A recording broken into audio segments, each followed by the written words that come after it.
I want to start this off with the simple fact that I do not believe in ghosts. At least I didn't. I am not sure anymore. Sorry. Let me give you a quick background of my situation. Have you ever found yourself making your way into a gas station at the edge of town and turned your gaze towards the sleep-deprived clerk, quietly minding his business? Well, shit, you may have met me. I work the overnight shift at my local gas station, sitting between abandoned, dilapidated buildings and a stretch of flourishing forests. The road between the only connector to these two opposites of life. Now I am sure you're probably asking, that sounds pretty sketchy. Why would you work there? I know, because I ask myself the same thing, but the pay isn't bad and being a broke 20-year-old didn't suit me. The owners are not bad people, just distant. In my 3 months of working here, I've only spoken to them a handful of times. The interview process felt weird too. All I got was a phone call asking if I wanted the job and if I could work the hours. Of course I answered yes. Who wouldn't? And only a few days later, I found myself at the front counter with a list of instructions and to-dos. The interior was nothing special, if I am being honest. Shelves of overpriced candy and canned goods with a set of coolers lining the side wall. Then there was me, sat up at my desk next to the front door with a squeaky old chair and a cash register that always seems to want to get stuck every 4 transactions. With all that being said, you would assume that I hate my job, but I do not. It's extremely quiet. I only get a handful of customers a night, and they usually keep to themselves. I grew to think of the insulation as a small perk of the job. But something happened last night that I just need someone else to hear. 1:48 a.m. Leaning back in my chair, I sat making my way through the latest book in my backlog when I heard the familiar ding coming from the front door. Placing my book down, I stood up to face the man who had entered the store. The best way I could describe him was the stereotypical trucker. Boots, blue jeans, Carhartt jacket, and a big beard. Yet he was clean without a single speck of dirt on him. "Evening, sir. What can I do for you?" Giving him my best, "I am tired. Just tell me what you want and leave," greeting I could muster. "Oh, nothing much. Just give me 20 on the diesel for pump 4. Reaching into his pocket, he pulled out a $20 bill, handing it to me. As I entered in the information on my keypad, he spoke again. "I would recommend you stay safe out here. I've heard stories of weird things happening around here. Wouldn't want anything bad to happen." Raising my eyebrow, I glanced over at him to see if he was threatening me. But no, he just stood there, waiting for me to give him the okay. "I appreciate the advice, but I've never seen anything out of the ordinary over here. I would say your sources are feeding you lies." Handing him his receipt, he chuckled as he made his way out of the store, and within a couple minutes he was gone. 2:08 a.m. Another ding resounded in my ears, placing my book back down. I stood up and identified the new customer. That's when things started taking a weird turn. The same man from a half hour ago stood in front of me. Same boots, same jeans, same jacket, same everything. However, this time his jeans were lined with small patches of dirt. As confused as I was, I decided to leave it alone and just do my job. "Evening, sir. What can I do for you?" Standing in front of my counter, I could feel his eyes digging burrows through me. Luckily, I didn't have to wait long for my answer. "Oh, nothing much. Just give me 20 on the diesel for pump 4.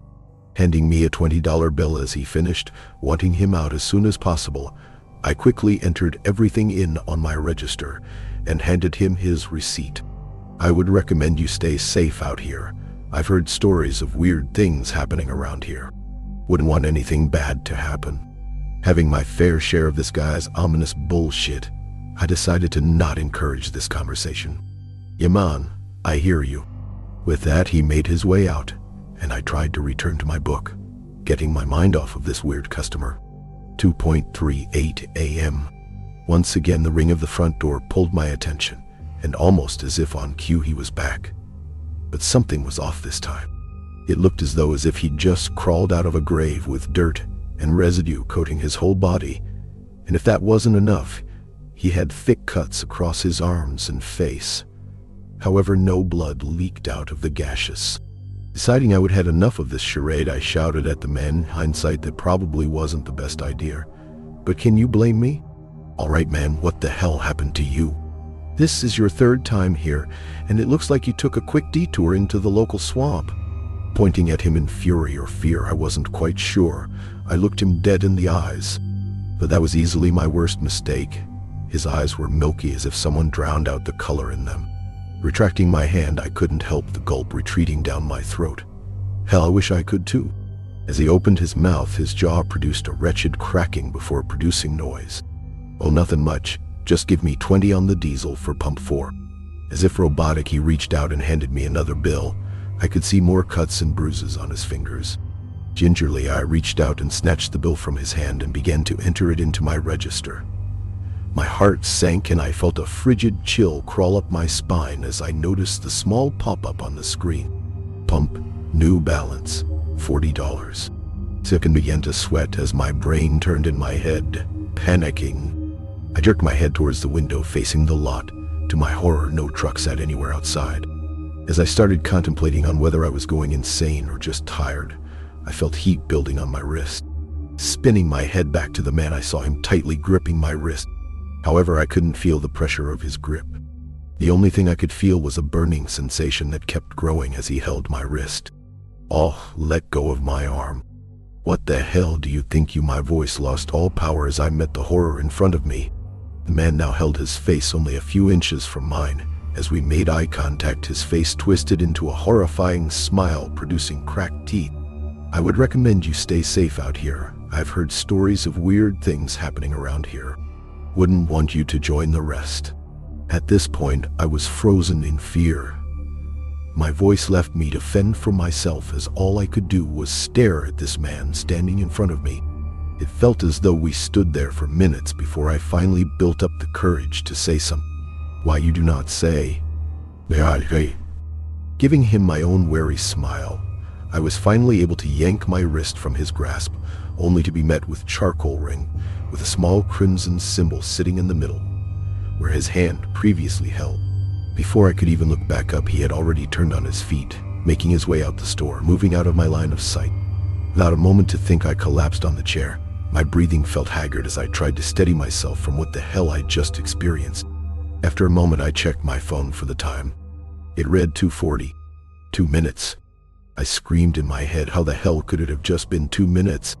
Lowering my head, I just decided to surrender myself to this weirdness and tried to brush it back into my mind to finish my shift. But I wasn't so lucky. 3:08 a.m. I was in the back room looking for some stock to put out as the ding rang out from the front. Flinching, I couldn't help but think back to that man. Was he back? Sighing as I accepted my fate, I walked out to the front. What awaited me, however, wasn't what I expected. I am still not sure what it was either. It looked like a tall man around 6'5". He was dressed in a long black trench coat with a hood thrown over his head. I tried to look into his face, but all I was met with was a deep, dark abyss. It felt as if I was looking at nothing at all. Whatever it was, it quickly made its way to the register and placed a thin white slip of paper on the counter before leaving as quickly as it had arrived. However weary I was of the contents of this note, I couldn't help the curiosity sprouting in my brain, so I opened it. The note contained only 2 words written in a soft, thin cursive. "You passed." Passed? Passed what? Staring down at the paper, I didn't understand what it meant. Did I pass some type of challenge? Maybe a game? I honestly didn't know. That's when the familiar ring of the door gave me a slight heart attack. "Landon, how's it going, bro?" It was Tyler, my best friend, who I just about wanted to strangle to death for the scare he just gave me. After calming down, I explained what just happened, and I could tell he didn't believe me. "Oh, man, how about I stay with you for the rest of your shift so you do not see any more spooky ghosts?" Laughing as he finished, I took him up on the offer, and the night flew by without anything else happening. When the opener finally came in, I quickly gathered my stuff before making my way towards the door. However, he stopped me before I made it out. "Oh yeah, be careful on your way home. Apparently some dude crashed into a ditch last night. You never know what kind of people are on the road." I went pale, slowly turning back towards him, and cleared my throat. You wouldn't know what kind of car the guy was driving, would you?"